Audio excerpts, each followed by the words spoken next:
Peace, Oakland. Welcome back. This is your host of Gotham, Oakland, Seneca Scott. Happy Monday. Hope you're having a great start to the week, although we're filming this on Sunday.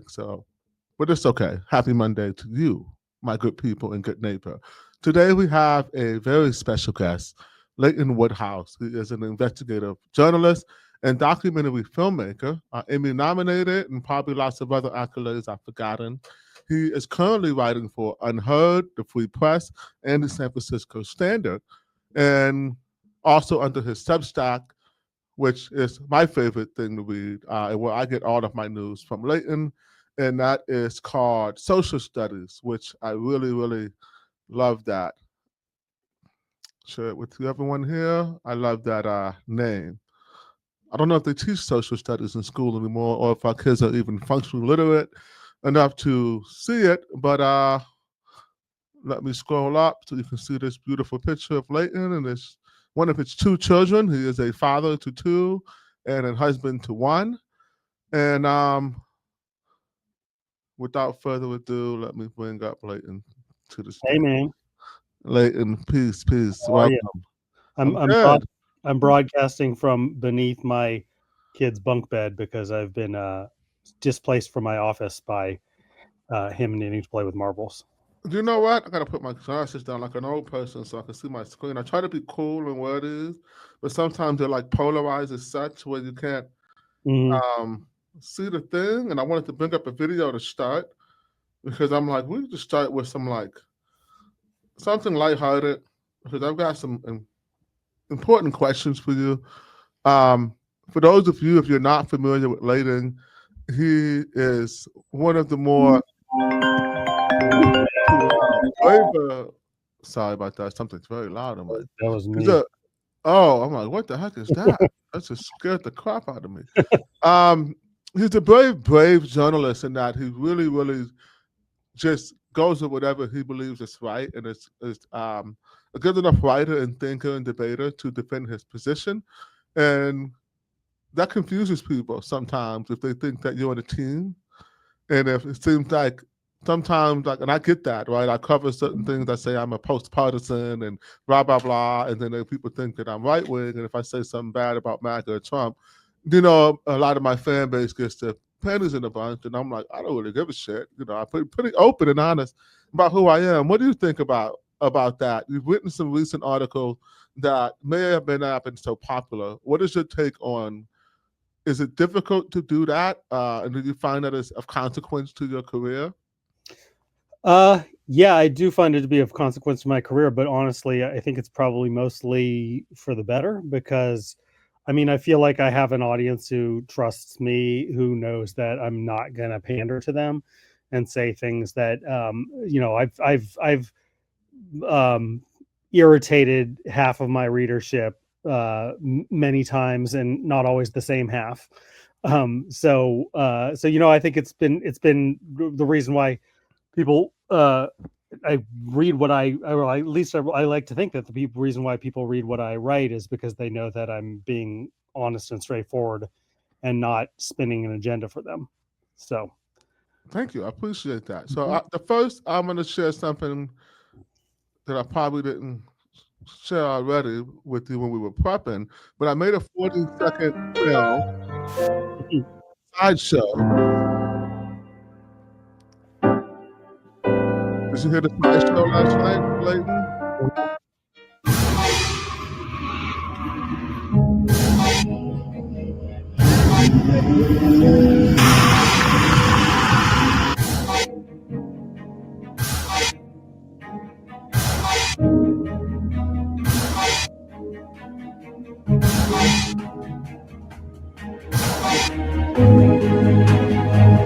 See that card? You see that card go right through the cops? Did you see Mhm. that? Yeah, crazy. Come on. So this Oakland. was all over the city. Did you happen to hear it from where you were? No, is this the sideshow? I read about a sideshow that was yesterday in Rockridge, like Claremont College. Oh, okay. Well, it was. I think they were. It was on the news. They were all over the city. Okay. This one came through. I think I saw a couple hundred kids. I try to get away from it in case there's any gunfire. There's 1,000% certain Yeah. that amongst those 200 or so people and many vehicles that there's guns and stuff. So I try to get away from it. So what you see is as close as I'll get for a few seconds, and then I try to get a drone out. But Mm. let's get to the heart of what I want to talk about today. Oakland's 2025 special election for mayor. And you don't live in District 2, do you? No, I live in District 6. Okay. And then we also have the sales tax Measure A. So Mm. let's start with the sales tax. What do I've seen? It's just it feels like Measure NN to me, which we just voted on for more money. Are you voting for the sales tax or against it, and why? I mean, honestly, I haven't given it any thought, to be perfectly honest. I know it's like what is it, like a 0.5% sales I don't tax? even know. I'm voting against any taxes. I don't want any taxes I until mean, I know we do something. it's a very small sales tax, and I understand that like Oakland needs the revenue. On the other hand, sales taxes are regressive. So I don't know if I'll vote for it, but I don't think it'll be too much consequence just because it's such a small amount. The San Francisco Chronicle took a weird stance where it broke ranks with progressives and said no on Measure A Hmm. recommendation What was their thinking around that? yesterday. And I believe the East Bay Times said yes on Measure Right. A and also yes on Barbara Lee over Lauren Taylor.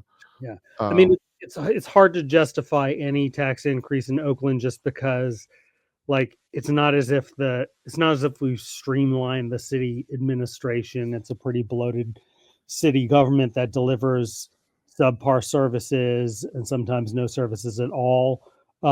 So throwing good money after bad money feels like a mistake. On the other hand, I don't we know need how. the revenue. We can't go bankrupt. We have to pay for bills. We need to do Exactly. things. Yeah. I get it. It's a hard spot. Me personally, I'm voting no, but I do see and why people would vote yes, and why people are recommending it. And that's a tough one. So I'm not going to ask you who you're voting for mayor. I don't really care as much, but I do want your take on what I think is some alarming amount of hypocrisy, Hmm. where the progressives seem to want to memory hole defund the police and now blame these things on Lauren Taylor, while Barbara Lee has lied and says she did not. I don't know if you caught that, but I could go search for it and pull it up. And later, I don't need to find it now. I can patch it in later when I'm editing. But Barbara Lee absolutely lied in recent months and said she was never for defund the police on Hmm. the interview. Are you aware of that? I wasn't aware of that. No. Okay, What's well, her date? it's a timestamp. I'll find it and send it to you. Okay. Well, you can watch this episode. I'll find it and put it in here. But she obviously did. She's Latifah Simon is the bag lady for the defund the police movement.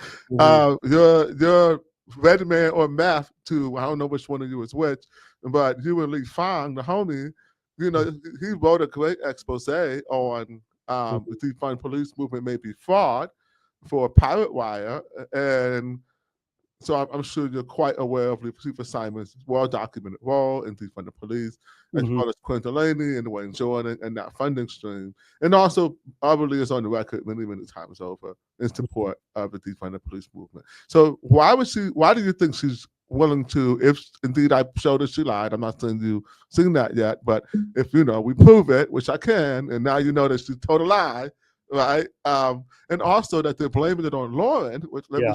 let me share something with everyone. While I'll do that, let me get your takes on what's up with this, man. Do you think it's kind of funny? Yeah, I mean, I just got a mail piece myself from, I think it looked like it was from the Labor IE for Lee attacking Lauren as the defund the police candidate, which is just, it's one of the most cynical things I've ever seen before. Without even weighing into the merit of the issue, it's like clear Lauren Taylor was clearly the person who, in the summer of 2020, when everybody was getting on board with the defund the police stuff, he was against it. He not only voted against it, he joined that reimagining the OPD committee in order to have a moderate voice among, sort of the activist members of it. And now they're using his membership in that committee as evidence that he supported defund the police. They're also using the fact that he voted for the budget that cut 14.3 million from OPD as evidence. That was the budget that was reached after they'd fought back a $50 million budget cut that was proposed by Nikki Bass. So it's exactly the opposite of what they're saying. It's upside down world. The leaflet, as far as I'm concerned, is just a straight up lie. It amazed me, and I'm cynical about politics to begin with, and I was pretty floored by that. Well, I want to go back to thank you for those words. Who paid for it? And who paid for it at the bottom? Oh, they bought up the Duongs, right? Gave millions to the Duongs while ignoring that the Duongs is one of Barbara Lee's top donors, and she refused to return the bulk of the money that they gave her. Paid for by supporters of Barbara Lee for Oakland 2025, a coalition of business, labor, and public safety for better Oakland, and major funding provided by California Nurses Association, Local 21, and Local 1021 in the amount of $250,000.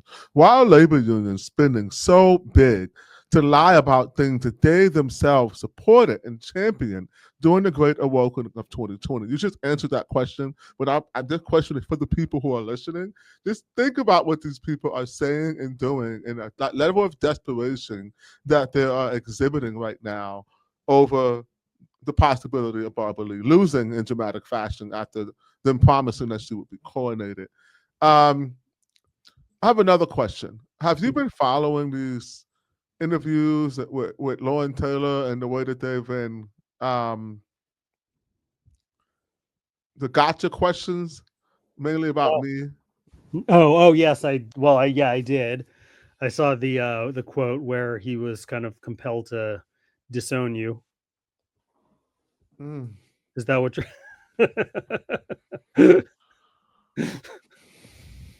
Sheng's back. We haven't seen you in a while, Sheng. Say hello. Hi, Mayor, former mayor. I've actually added Sheng and her family to my prayers. She's gonna. I'm not even joking, but she's gonna need it. I mean, she's gonna do like some time in jail. I heard they offered him 20 years, but everybody got set 20 years if they snitch on each other. So I think it's 85% minimum you have to do with 20 years. So that's 8.5 times 2, which is 17 years minimum if she accepts that deal. Wow, exactly. So what else should I want to ask today? So yeah, what do you think about, like, first of all, those things I've already said to my audience, they're obvious lies to anyone who knows me. But what do you think about the fact that I'm on Barbara Lee's website? They continue to bring me up and demand that Lauren denounce me. Meanwhile, Sheng Chao's been indicted for 95 years. None of these people have denounced her. All of the people that they're blaming for defund the police also voted for it, and she's saying that she's celebrating their endorsement at the same time as demonizing Lauren. What do you make of the state of Oakland politics? And do you think that our electorate, and this is a serious question, is our electorate who votes at a healthy level at 56 or 57%, and as a whole, we vote pretty healthy, although the poor and working class don't vote at all. I think we do when you compare it to other places are doing okay. But do you think our electorate is one of the most, I'm not going to say the R word, but one of the just most tardy and just, what is wrong with us? Or is there anything wrong with us? What do you think is the state of Oakland's electorate? Well, people think that they can try to pull this type of stunt and win elections. I'm actually writing a piece about this for the Free Press, which will probably be out next week or the week after, before the election. I'm withholding judgment on that question until we see the results of this election. What I would say is that Barbara, and this is what I argue in the piece, Barbara Lee is clearly the progressive, quote unquote, candidate, and also the establishment candidate, the Democratic choice, the party machine's choice, just as Sheng Tao was. And honestly, both you and I come out of labor. I'm a big supporter of the labor movement, but when you're talking about the establishment candidate in the Bay Area, you're usually talking about the labor candidate, because that's sort of that is the machine, the funding machine and the door knocking machine. So Barbara Lee is that favored candidate, and she's got all the long list of incumbent Democratic office holders in the Bay Area who are all vouching for her, and it's an interesting race because that makes Lauren Taylor the anti-establishment opposition candidate, which is not something that you would guess if you've met Lauren Taylor. I mean, he's a very Not sort at of all. Not the revolutionary you would think. yeah, exactly. He's Yeah. very technocratic. He's very pragmatic. He's comes from a biotech engineering background, and he looks the part and he sounds the part.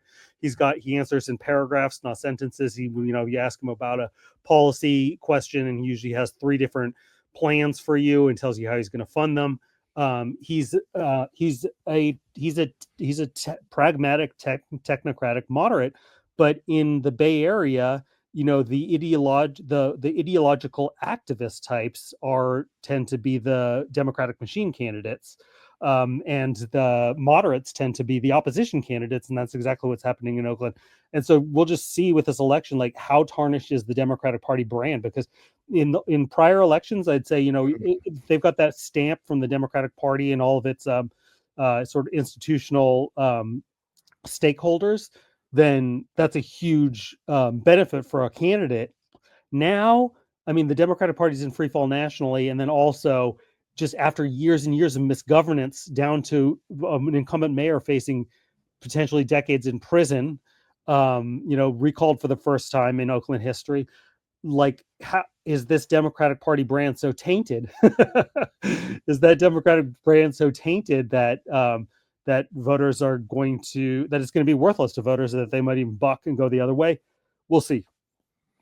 I agree. I thank you for that breakdown, and I will look forward to reading your piece in the Free Press. Is that this week? Today's Sunday, so you mean this week or next week, as in the second week? I'm going to file it this week, so hopefully it'll be published this week. But that's an editorial decision. Well, I really look forward to reading it. I read pretty much everything you write that's about local politics. I You. appreciate that you are writing about Oakland when you do have a national scope, and there are so many people who read your work who don't read it for your take on Oakland, but actually your take on national politics. So it's good to bridge the gap because our politics is local. I hope people start to realize that more. So I'm going to ask the part two to the stakes. It seems like the stakes are high. So first scenario, Lauren wins. What does that mean for the state of the Democratic Establishment Party? You don't have to give away the op-ed. You can just say like they messed up, and I'll tell you later, or you can go into as much detail as you like. I mean, the reason why this special election really interests me, other than the fact that I live here in Oakland, obviously interests me for personal reasons, but it's also like there's the big national question right now is whether the Democratic Party, it's the story that's dominating headlines in the New York Times. Like, what is going to happen with this party in absolute free fall? And we saw last year in San Francisco's mayoral election. London Breed was, of course, historically unpopular of an incumbent, but out of left field comes this Daniel Lurie guy who's never held elected office before, and wins. And I think that says something. I mean, it says more about what's happening in San Francisco specifically than what's happening nationally. But it is sort of like the Democratic machine was capable of delivering a candidate. Not that they were necessarily all united behind London Breed, but they were not they were not behind Lurie. So I kind of feel like it's almost like at the local level, Democratic voters might just start to vote more like independent voters. I'm not saying they're going to vote for Republicans, because that will never happen in a place like Oakland. There's no Republicans running anyway. No, that's not going to happen in the Bay. But in terms of like the power of the machine, my guess is that it's quite diminished, and I think that will be true across the country in local elections, because not only is it the case that the national Democratic brand is in crisis, but also this misgovernance that we've seen in Oakland is particularly acute here, but it's not unique to Oakland. I mean, there's like New York, Chicago, LA, you name it, every Democratic run city is looking at similar problems, and voters, most important to them is having a functional city and having a safe city. Yes, and having a city that has jobs and can take care of things like fix potholes or the things you hear every day in Oakland. Getting broken into. Yeah, it's a problem. We are living in dire straits in Oakland. Anyone who knows anyone who lives here or lives there themselves, who's not lying to themselves, knows that, and I think it's really alarming that people are lying to themselves, and a good amount of people who call themselves progressive ignore the very clear and persistent, and I would say even desperate voices of the working class who are calling for change. However, the voting turnout amongst those people, unfortunately, are not good, and there is no sense of urgency for progressives to even knock on their doors. They only knock on union members' doors or doors that they know they're going to get the vote out. Okay, so Barbara wins. What does that mean? I mean, I guess it just means more of the same. If Barbara wins, I, you know, I would say that I've watched her debates. I've watched endorsement interviews, and her. I mean, this is just my opinion, but her responses to questions tend to be very general. Her response to solving specific policy questions tends to be, "Well, I'll convene all the stakeholders and I'll get them all into a room, and I'm We'll very good." bring everyone together. I'm gonna bring everyone together. Yes, right, We're right. gonna come together and we're gonna come up with the solutions together. We're gonna solve those problems together. Yeah. To which Taylor has, I mean, understandably responded like, "Look, it's a given that if you're the mayor of Oakland, you're going to be able to bring people into a room. But what are you going to do when they get there?" Come together right now. And I got to say, it kind of makes me feel like I don't. Why is Barbara Lee running for this office? Like, obviously she's got deep love for Oakland. She's been here forever and represented it forever. But it also seems like she's spent 27 years in the House, and then she made a bid at the Senate, and it didn't work out. And sort of like, so is this just kind of the third choice, like the Are consolation you saying prize? this? I was going to say that you took the words out of my mouth. Well, I think that they hit it with the run, with the run, Lee run. They promised her it would be a coronation because Lauren Taylor at the time seemed like a weak candidate. The moderates at the time also had shown an unwillingness to get their hands dirty in campaigns and go negative, or have funders who were willing to put money toward independent expenditures that would be aggressively negative. And with the recall being an anomaly, we've seen now finally people have woken up and really wanted to fund, you know, I run one, so right, it's no secret. So, and we gave them, we got it in. We got it in. We brought Lauren back. Come on now, man. Yeah. You know what time it is, right? Like we really got earned media out the wazoo for our ad. Okay, I got a more intimate and important question for you as the father of two children and a husband to a wife. What is your wife's name? Carolina. Okay. Are you considering leaving Oakland if this election does not go away that you like it to?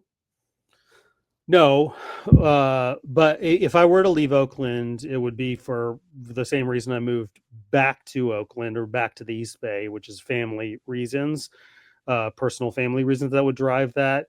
But I would say that I would, in fact, I might answer you the opposite way because I'm a homeowner and say if Lee wins and then we'll see what happens in the next election. But if things look the same, then I might be stuck here because it's a very bad time to sell property in Oakland. And if things get better, then there may be an opportunity to be able to, actually sell my house not at a loss further down the road.